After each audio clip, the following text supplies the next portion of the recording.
तो दोस्तों आज का सिंपल सा वीडियो बनने वाला है, बहुत ही छोटा सा, जिसमें मैं आपको बताने वाला हूँ कि हमारे ब्राउज़र के प्रिंटर में जो आईडी वाला बटन होता है वो आखिर क्या काम करता है। क्योंकि कई प्रिंटर में आईडी वाला बटन मैनुअली बटन दिया होता है जिसको हम दबा के उससे हम काम में ले सकते हैं, और कई प्रिंटर में आईडी का ऑप्शन मेनू के अंदर होता है।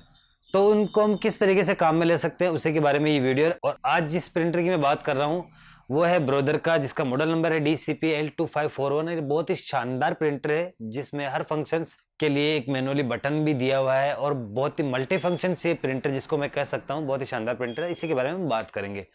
तो चलिए वीडियो को स्टार्ट करते हैं बिना किसी देरी के। तो दोस्तों ये है हमारा ब्राउज़र का प्रिंटर जिसका मॉडल नंबर है DCP-L2541DW। और इसी के बारे में मैं बता रहा हूँ। जो हमारा आई बटन आता है इधर लेफ्ट हैंड साइड में, जो आईडी का बटन आता है, ये क्या काम में आता है इसी के बारे में मैं आज बात करने वाला हूँ। तो दोस्तों ये हमारा प्रिंटर है, और जैसे कि हमें कोई आधार कार्ड या वोटर आईडी कार्ड या ड्राइविंग लाइसेंस वगैरह की फोटोकॉपी निकालनी होती है तो हम क्या करते हैं, सीधा इसको यहाँ रख देते हैं और फोटोकॉपी निकालते हैं।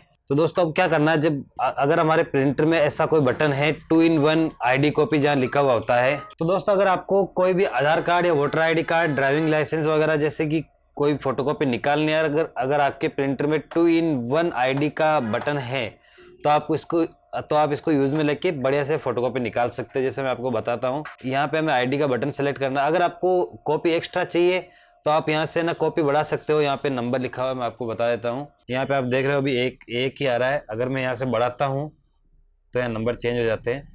आप जितने चाहो उतने निकाल सकते हो फोटोकॉपीज।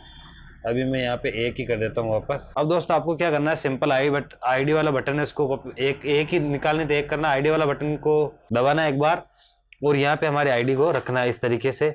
आईडी को रख के हमें डायरेक्ट स्टार्ट बटन दबा देना है। यहाँ पे लिखा हुआ स्टार्ट बटन। अब मैं इसके कवर को खुला रखूंगा और मैं आपको बताता हूँ किस तरीके से स्कैनर इसके अंदर काम करता है। तो हम जैसे यहाँ पे स्टार्ट बटन दबाते हैं तो यहाँ से स्कैनर चलता है और ये आधी दूर तक स्कैन करता है और ये स्कैन हो गया। अब हमें यहाँ पे लिखा हुआ है कि आप अपनी आईडी को पलट सकते हो, तो हम यहाँ पे अपने आईडी को दूसरी साइड पलट देंगे और अब वापस हम स्टार्ट बटन दबाएंगे। फिर इसके अंदर आधा काम करेगा और हम इसको साइड में रख सकते हैं।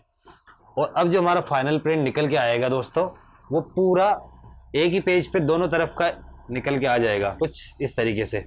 अभी मैंने इसको खुला रखा है इसलिए ब्लैक लाइनें आई है, वरना एकदम जो आपकी आईडी होगी वो आ जाएगी। तो दोस्तों ये छोटा सा काम था आईडी बटन का और बहुत ही मजेदार है ये। तो दोस्तों ये था छोटा सा वीडियो, बड़ा ही सिंपल एकदम मस्त वाला वीडियो, जिसमें मुझे आपको बता के खुशी हुई कि एक आईडी का बटन है जो किस तरीके से हम काम में ले सकते हैं। और ये बहुत ही मजेदार है दोस्तों, इसको यूज करके देखिए आप, बहुत ही मजेदार है, एकदम शानदार। बहुत काम आसान हो सकता है हमारा फोटोकॉपी का। जो हम डबल साइडेड फोटोकॉपी निकालते हैं, छोटे वाले जो आईडीज होती है हमारी, जैसे आधार कार्ड, वोटर आईडी कार्ड या फिर ड्राइविंग लाइसेंस, जैसे भी कुछ भी हो, राशन कार्ड वगैरह, तो इनको जब हम एक ही पेज पे 2 बार स्कैन करके एक ही साथ निकाल सकते हैं। वरना हम एक साइड स्कैन करके एक साइड पेज निकालेंगे फिर उसको प्रिंट आउट दोबारा पलट के लगाएंगे, तो उतना झंझट करने की जरूरत नहीं है अगर आपके प्रिंटर में आईडी का ऑप्शन है या आईडी वाला बटन है तो। दोस्तों ये थी छोटी सी इन्फॉर्मेटिव वीडियो। जो आपको अच्छी लगी तो वीडियो को लाइक करो, शेयर करो, चैनल को सब्सक्राइब कर दो यार। आपको ना सपोर्ट दिखाओ, मुझे आपके सपोर्ट की सख्त जरूरत है। अभी हम मिलते हैं किसी दूसरे वीडियो में किसी नए टॉपिक पे किसी दूसरे दिन। तो तब तक के लिए दोस्तों जय हिंद, जय भारत।